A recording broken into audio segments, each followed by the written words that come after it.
Okay, so yeah, this is Antonio Moore from Yourblackworld, and I'm here with someone really special to the site, and I just wanted her to introduce herself, and we'll talk about her story and get a better understanding of some of the things that are going on with our young people.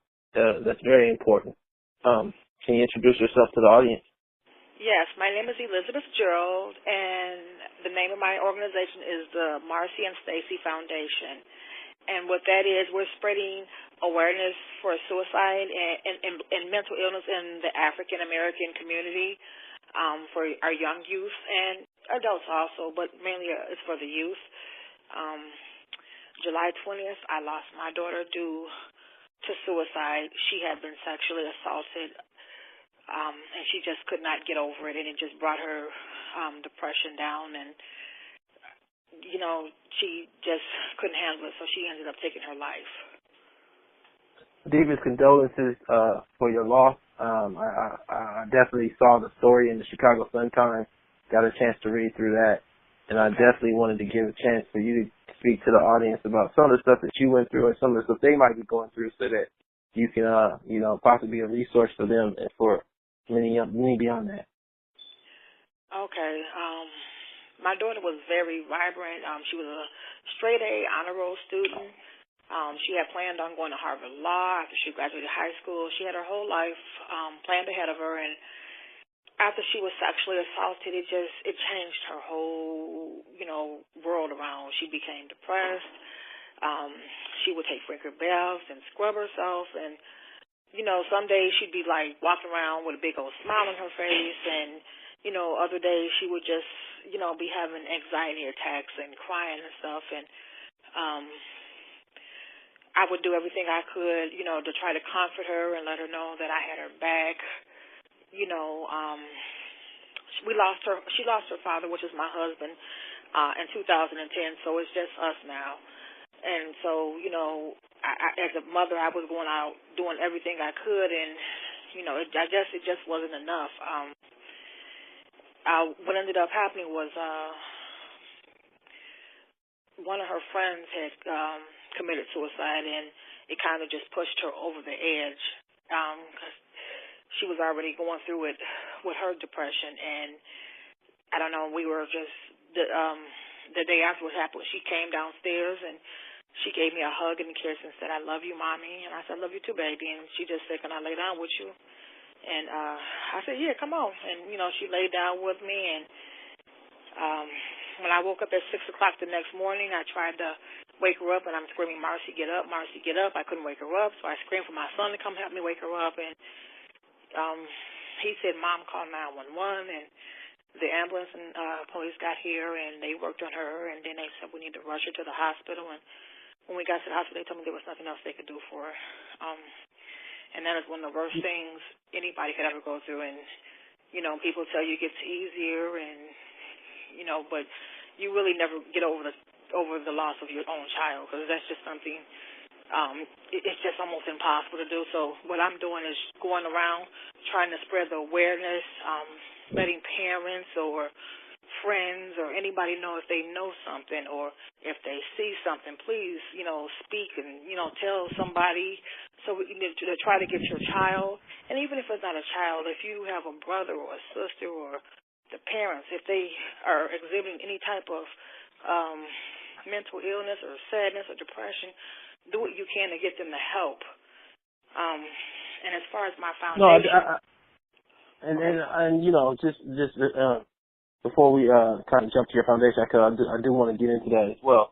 I don't think that we as a people are really recognizing the increase in the numbers of our young people that are committing suicide. Yeah. I mean, in the Chicago Sun-Times piece that was written on you and your personal situation, they had a broader picture, and they said for black boys over the course of 1993 to 2012, we went from a rate of 2 per 1 million to 3.5 per 1 million on suicide. I mean, and that's a drastic increase. That's not even counting people that harmed themselves, went through Great Depression. And so, we start to deal with this issue that we see in our community, an aversion against, I guess you could say, psychological health and recognizing psychological issues. Now, I just wanted to get your opinion on that, and then speaking to that particular point about the solutions, or let me not even say solutions, the help that people can get in these areas that they just don't know about in our community. You know, one of the things with our community is for some reason, like when my daughter died, I had so many people telling me, well, black people don't commit suicide or black kids don't do that. And yes, black people and black kids do commit suicide, and it's at a very high rate. It's just one thing about the African-American community is a lot of people don't want to come out and speak about it. A lot of people might say, oh, it was an accident or it was natural causes or, you know, find another way versus saying it was a suicide. And it's just like, you know, it's got to be a secret or, you know, and when it comes to mental illness, you hear a lot of people saying, well, we can go to church or ain't nothing wrong with you or you ain't taking no pills or it's this or it's that. And that's what one of the biggest problems is that it's like supposed to be like a big secret or something. You know what I'm saying? No, I totally understand, and that's why I commend you on actually bringing this to the forefront and speaking on such a personal issue. Because we do have a bit of a cultural aversion to speaking publicly when these things can help so many other parents and young people see their own problems. And I guess you know, I really did want to speak some more about your foundation and your mission now. As far as reaching out to you, what does that actually consist of, like your foundational goals? Well, my foundation will consist of this. What I do is, if the kids need therapy or counseling, I'm going to get them that, and I've actually found somebody who's working with me with that. If they are homeless, because we do have a lot of homeless teens, and people don't realize that. Yes, I'm we going to do. put them in, right, I'm going to get a building to put them in.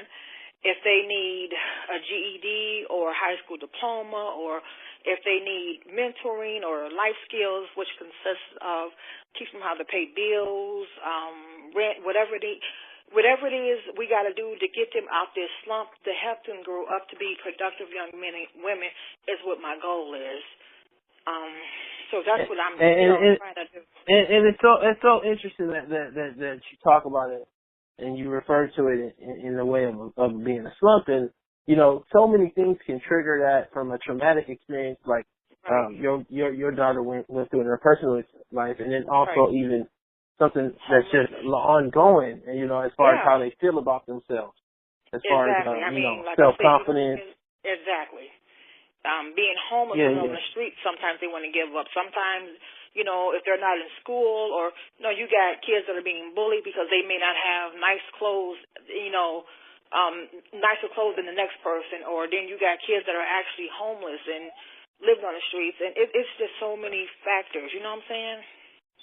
I get it. And so, like, looking at the Yourblackworld audience and just giving them any advice, what kind of signals might you say for them to look out for in these young people around them that might trigger not so much just suicide? I mean, I definitely think that that's the possible worst result, but there's so many other results before that. And what might you say that maybe you would say for somebody else from an experience standpoint to look out for that needs to start being addressed?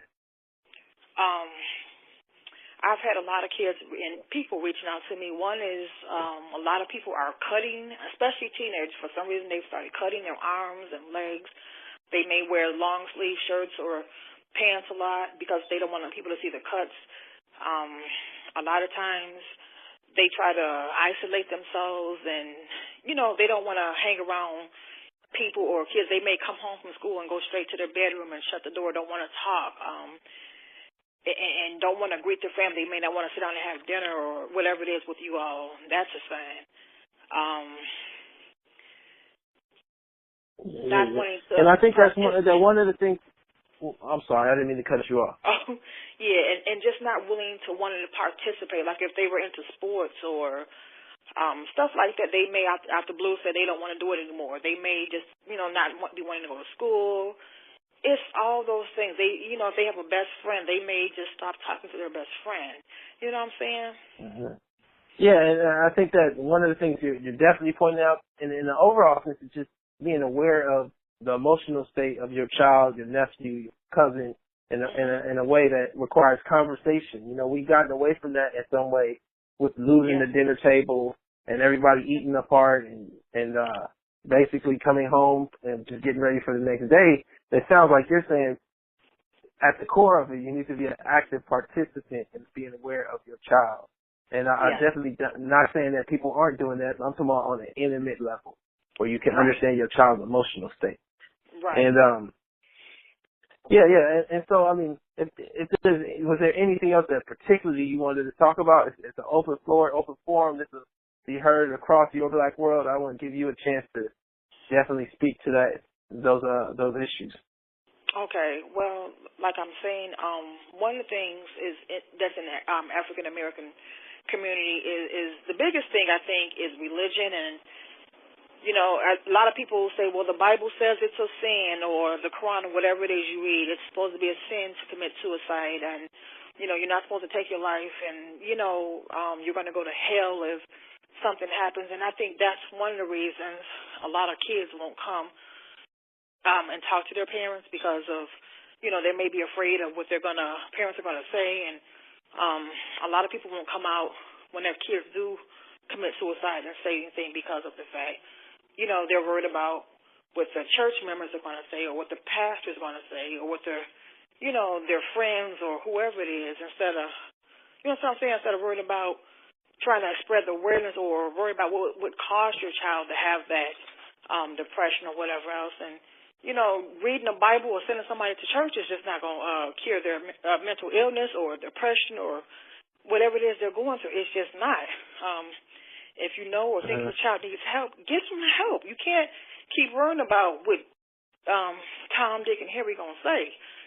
You know, it's about saving your child's life. Definitely so.